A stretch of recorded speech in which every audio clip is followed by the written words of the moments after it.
You, Attorney Golan, would you advise them to keep all documentation, in other words, hard copies of letters or perhaps video recordings of their meetings, etc., just so when they're Absolutely, absolutely yes.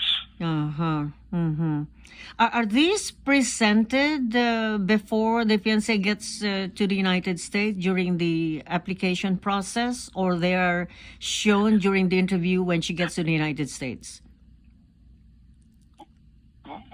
When, Any type of evidence? Yes. When Just- she gets to the United States, there is no interview. It's I not see. the getting to the U.S. I The see. interview is later, after they get married and they file Form I-485 with immigration. But when the fiancé visa is filed, for example, let's say in the Philippines, do they call the fiancé to the embassy for an interview with regards to the fiancé Yes. visa?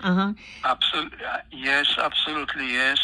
And the more documents you have to show that there is a true interest in I getting see. married, the better you are. I see. What happens, Attorney Golan, when in the middle of the process or when the fiancé visa is approved, the man suddenly gets cold feet and decides not to pursue this visa? What happens then? It's just canceled automatically? Can it be renewed? I mean, just in case he changes his mind again? The question is, at what stage Uh-huh. does he get the cold feet? If it is before the woman, or not necessarily the woman, before the party gets the K1 visa, then it is cancelled, of course, Yes. because the party is still in the Philippines. If it is after the party arrives in the U.S., Yes. if it is before they get married, then it is cancelled, and they don't get married. If they don't get married, the party cannot get any other green card in the U.S. The party needs to go back to the Philippines. Wow. Even though... Even if this party marries another American citizen, Yes, he or she cannot get a green card in the U.S. I see. He Wow. or she needs to go back to the Philippines and wait for another interview by the embassy. Yes. Wow, truly complications. We are talking to Attorney Jack Golan of Pumpkin, Shamir, and Golan Law Offices. As you always ask, telephone number is 213-383-3222, and you may get a free initial consultation. With regards to In this DACA... connection, I want to tell you a little story. Yes. We did several years ago a K1 visa for men in Thailand. Mm-hmm.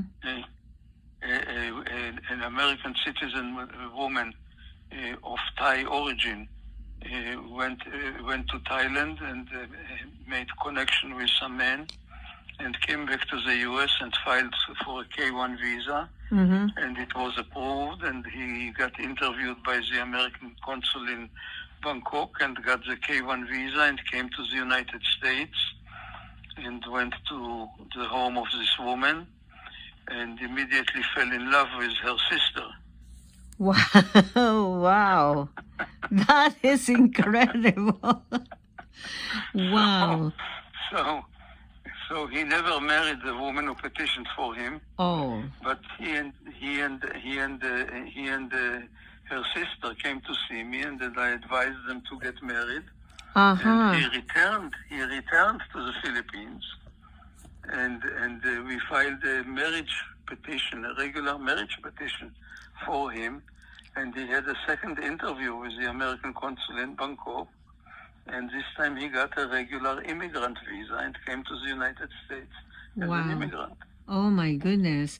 So it's much better to marry virtually. Then there's no temptation of meeting I somebody didn't else. say that.